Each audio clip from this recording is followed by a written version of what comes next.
Hola, muy buenas tardes. A nosotros nos tocó el control de infecciones en el consultorio odontológico, presentado por su servidora Renata Torres. Como para empezar, les hablaremos el índice general. Lo que lleva aquí es la introducción, normativas y protocolos, esterilización y desinfección, manejo de desechos biomédicos, control de infecciones cruzadas, control de infecciones por aerosoles y fluidos corporales. Como introducción, tenemos que tener en cuenta que el control de infecciones en el consultorio odontológico es una prioridad fundamental para garantizar la seguridad de los pacientes y del personal de salud. Debido a la naturaleza de los procedimientos odontológicos, pues esto implica prácticamente el contacto con fluidos corporales, instrumentos cortopunzantes y superficies contaminadas. Existe un riesgo muy elevado de transmisiones de enfermedades infecciosas, que vendría siendo como la hepatitis B, hepatitis C, VIH y diversas infecciones respiratorias. A continuación les enseñaremos las normativas y protocolos. Las normativas y los protocolos para el control de infecciones en el consultorio odontológico están orientados a prevenir la transmisión de enfermedades infecciosas entre pacientes, personal y visitantes. Les mostraremos los principales lineamientos. Número 1. Normativas internacionales y nacionales. Tenemos los Centros para el Control y Prevención de Enfermedades, que es la CDC, y aquí nos dan las guías para la prevención de infecciones en entornos odontológicos. Tenemos el OSHA, el Occupational Safety and Health Administration, las normas de bioseguridad para trabajadores de la salud, y la cláusula NOM 013 CCA2 2015 México, para la prevención y control de enfermedades bucales. Esto incluye medidas de bioseguridad importantes. Número 2. Los protocolos generales. Tenemos que tener en cuenta que todos, como buen área de salud, tenemos que tener protocolos generales que seguir, como el primero, que es higiene de manos, el lavado de manos antes y después de atender a cada paciente, el uso de soluciones alcohólicas al 60 y 70% si las manos no están visiblemente sucias, el uso de EPP, que sería guantes, cambiarlos entre procedimientos y pacientes, cubrebocas o mascarillas, cambiarlas al menos cada 2 horas, guantes si están húmedos, gafas o protectores faciales, que esto ayuda a la protección contra salpicaduras si es que un paciente incluso te llega a estornudar, batas o uniformes limpios. También tenemos que tener en cuenta que es muy importante la esterilización y la desinfección. La esterilización de instrumentos críticos mediante autoclave o calor húmedo, desinfección de superficies, equipos con soluciones de amplio espectro, uso de barreras protectoras desechables en superficies críticas. También tenemos el manejo de residuos biomédicos, principalmente, ¿qué quiere decir esto? Son los residuos biológicos infecciosos, que son RBI, en contenedores específicos. El material punzocortante en contenedores rígidos y etiquetados. Como también tenemos la desinfección del entorno clínico, que esto es súper mega importante, que esto empieza la limpieza y desinfección de superficies de contacto frecuente, el cambio de barreras protectores entre pacientes, el uso de soluciones de hipoclorito de sodio al 0.5% o alcohol al 70%. También tenemos el manejo de emergencias biológicas, que entra el protocolo de exposición accidental a fluidos biológicos, la notificación inmediata y evaluación médica del personal expuesto, y sobre todo el seguimiento serológico del personal si es necesario. Contenemos también el control de calidad y monitoreo. Principalmente es el registro y control de procesos de esterilización, el mantenimiento preventivo de autoclaves y equipos, la evaluación periódica de cumplimiento de protocolos, y sobre todo, pues la capacidad continua, que es el entrenamiento regular del personal en control de infecciones. Es muy importante hacérselo saber, y sobre todo la actualización constante conforme a cambios en normativas. También tenemos y les vamos a explicar un poco lo que es la esterilización y desinfección. Principalmente la desinfección en clínicas odontológicas es súper esencial para prevenir infecciones cruzadas y garantizar la seguridad de los pacientes y personal. ¿Por qué debe ser desinfectado un consultorio dental? Porque es un ambiente de alto riesgo de contaminación debido a la presencia de fluidos corporales, principalmente como sangre y saliva, y así podemos evitar el contacto constante de microorganismos presentes en la boca de los pacientes. Ojo, checa esto, la desinfección esencial es para prevenir infecciones cruzadas, garantizar la seguridad del paciente, cumplir un entorno limpio, cumplir con normativas de bioseguridad, proteger al personal de salud. También tenemos y les vamos a explicar un poco lo que es el procedimiento de desinfección. Para empezar, el número 1 es la limpieza y desinfección de superficies. Tenemos elementos a desinfectar. Es súper importante desinfectar el sillón dental y reposacabezas, bandejas instrumentales, lámparas operatorias y manijas, mesas y superficies de trabajo, botones y controles de equipos. Principalmente. También tenemos los métodos y productos recomendados. El uso de soluciones de desinfectantes de amonios, cuaternarios y hipoclorito de sodio al 1% y alcohol isopropílico al 70%. La aplicación con toallas desinfectantes o pulverización y limpieza con paños descartables. Tiempo de acción normalmente es recomendable según el producto, entre 1 minuto a 10 minutos. También, como número 2, tenemos desinfección de instrumental odontológico. Ojo, todo material que entre en contacto con la cavidad oral debe ser desinfectado y esterilizado. El procedimiento: 1. Limpieza previa, lavado con detergente enzimático y cepillado manual o en cubetas ultrasónicas. Les vamos a explicar un poquito de lo que son las funciones y importancia de tener conocimiento del autoclave. Primeramente entramos y nos recibió una recepcionista, en la cual ella dará una ficha por turno y indica que laves tu material y con qué tipo de papel. Prácticamente ella te va a poner un horario, te inscribes ya con tu nombre, tu grupo y tu clave única y el horario en el que vas a poder recibir tu material. Como segundo, en la imagen derecha, esas llaves de colores las colocan por horario, ya sea mañana o tarde, y te dará hasta cuando esté listo el paquete y pases por él. Investigamos un poquito más a fondo y nos dieron oportunidad de entender un poco más lo que es el autoclave, sus horarios, sus grados, su temperatura y su presión. En el autoclave nos explicaron que se debe llevar hasta una cierta medida y solamente se pueden entrar hasta de 14 a 15 paquetes por autoclave. Es mucho. Y ojo, nos comentaron también que si son paquetes muy grandes, nada más llegan a poder llegar a meter incluso hasta 8 paquetes.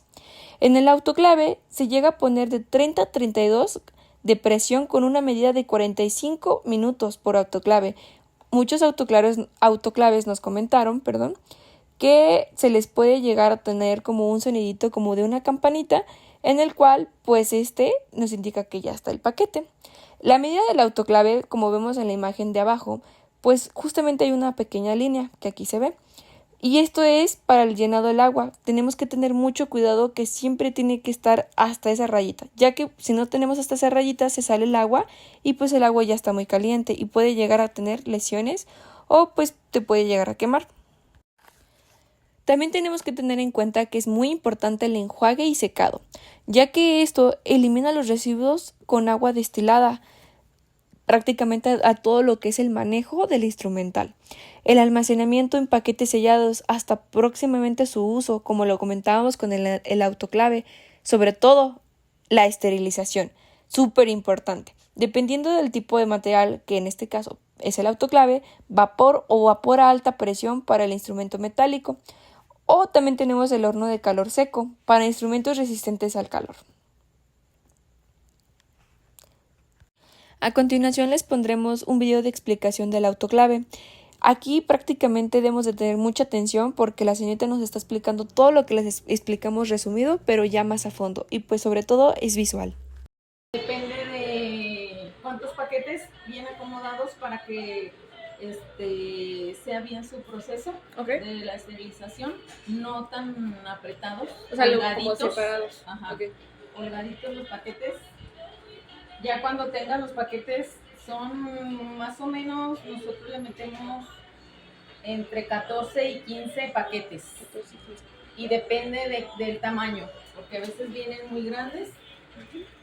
Y los acomodamos. Si son grandes, yo creo nos llevamos con unos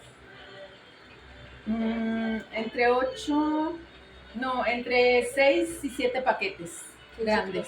Okay. Se cierra cuando ya está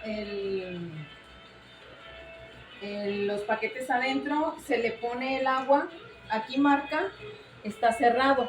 Okay. Aquí es el cerrado, aquí le vas a llenar el llenado del autoclave. Ahí está el llenado del autoclave. Okay. En la rayita. Que es aquí. Okay. Aquí le cierras ya cuando esté el agua en la rayita para que no se te vaya a tirar el agua. Okay. O sea, primero llenan el autoclave. Ajá. Y después, ya que vean que está más o menos a la ras del agua que ustedes piden. Sí, a la rayita del... Okay. Aquí tiene una rayita. Rayita. Ok. Ajá. Okay. Ese es el indicador donde tienes que llenar tu autoclave. Okay. Tienes que estar muy atenta porque si de repente sí se nos tira. Okay. Entonces aquí ya llenaste, ya le cerraste, ya le cierras la autoclave porque empieza la esterilización y le vas a poner aquí 45. 45 minutos. Ajá, que es lo que nosotros le damos a la... para esterilizar. Entonces ya a los 45 va jalando el reloj. Okay. Va jalando y hasta que llegue aquí en 0, las manecillas, en lo que la pones a los 45, las manecillas van subiendo. La blanca es la que avanza con la roja. Okay. Entonces tiene que llegar a 30 o 32 máximo. 30 o 32. 30 o 32 la presión. 32. Okay. Llega ahí la presión y el reloj se para aquí. Okay. Ya cuando la presión haya... En algunas tienen un sonidito, una campanita. No sé si la escuchaste ahorita. Sí, esta no la tiene. Nada más hay que estar al pendiente también. Okay. Marca 30 o 32. Y aquí en 0, entonces ya le das el drenado. Okay. Para poder abrir la autoclave. Porque si no le das el drenado, no te deja abrir la autoclave. Aquí le tienes que dar el drenado. Igual las manecillas con el drenado van bajando para que tú puedas abrir la autoclave. Okay. Una duda, entonces por ejemplo los paquetes se mojan. Sí, porque están adentro con el vapor. Ah, es el vapor. Okay. Sí, y hay que tener cuidado con el vapor porque el vapor es el que quema. Te puede quemar. Okay. Sí, ya me quemaron. Ok, no sé si está bien.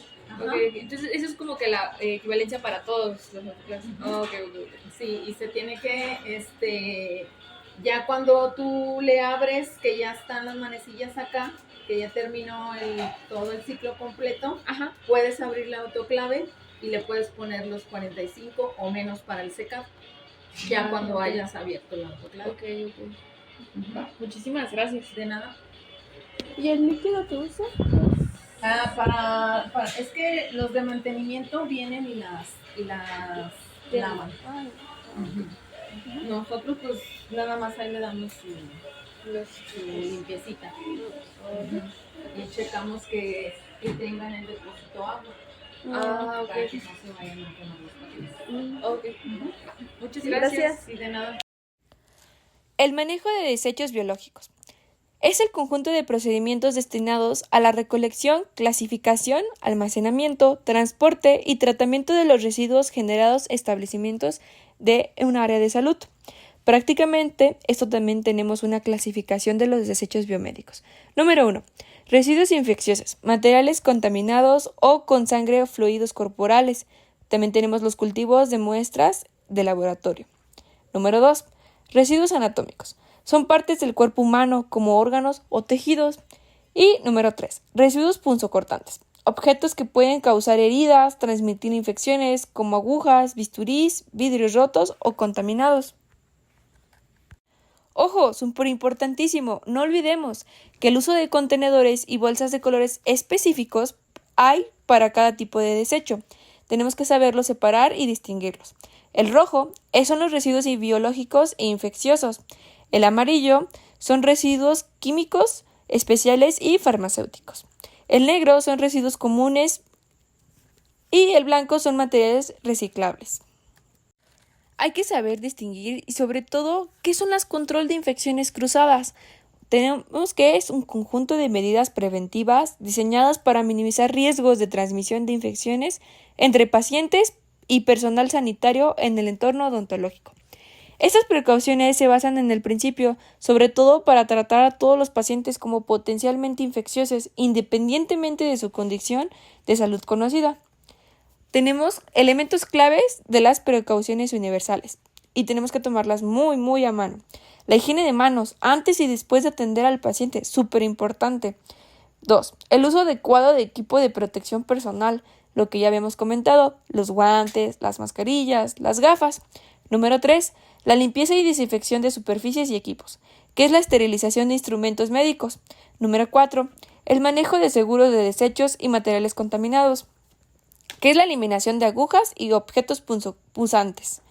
Número 5. El mantenimiento de ambientes ventilados y control de calidad al aire, que es el uso de sistemas de filtración en áreas de alto riesgo. Por último subtema, pero muy importante, que es el control de infecciones por aerosoles en el consultorio odontológico.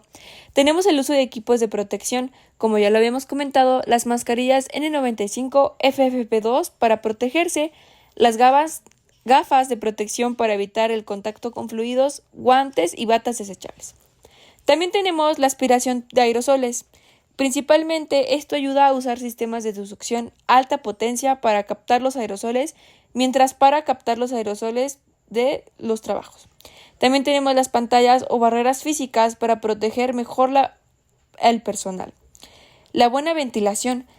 Hay que asegurarnos de en el que consultorio tengamos muy buena ventilación adecuada o, sobre todo, utilicemos purificadores de aire con filtros EPA. Nosotros empezamos a investigar un poco más en lo que es en la facultad y encontramos varios tipos de aerosoles o líquidos que se usan principalmente para la desinfección, que vendría siendo las superficies, equipos. Como primer desinfectante tenemos el Lysol para la clínica y casi todo se usa prácticamente. Sus componentes es el agua, el componente principal generalmente está al 90%, tiene un cloruro de benzalconio y es el ingrediente activo de desinfectante, generalmente por debajo del 2%. También tenemos lo que es la base colada, que es el famoso microcriller. Esto principalmente lo que investigamos lo usan para las manos, para desinfectarlas, y sus componentes tienen un 2 en 1. Claramente tiene el cloro orgánico más el detergente compatible. Esto prácticamente ayuda a que sea compatible para crear una solución de un solo paso para la desinfección y limpieza de superficies y reduzca costos y tiempos al utilizar la misma solución para realizar dos actividades en una forma simultánea. Como por último tenemos el Alcacide, que ayuda al esterilizar el material termosensible.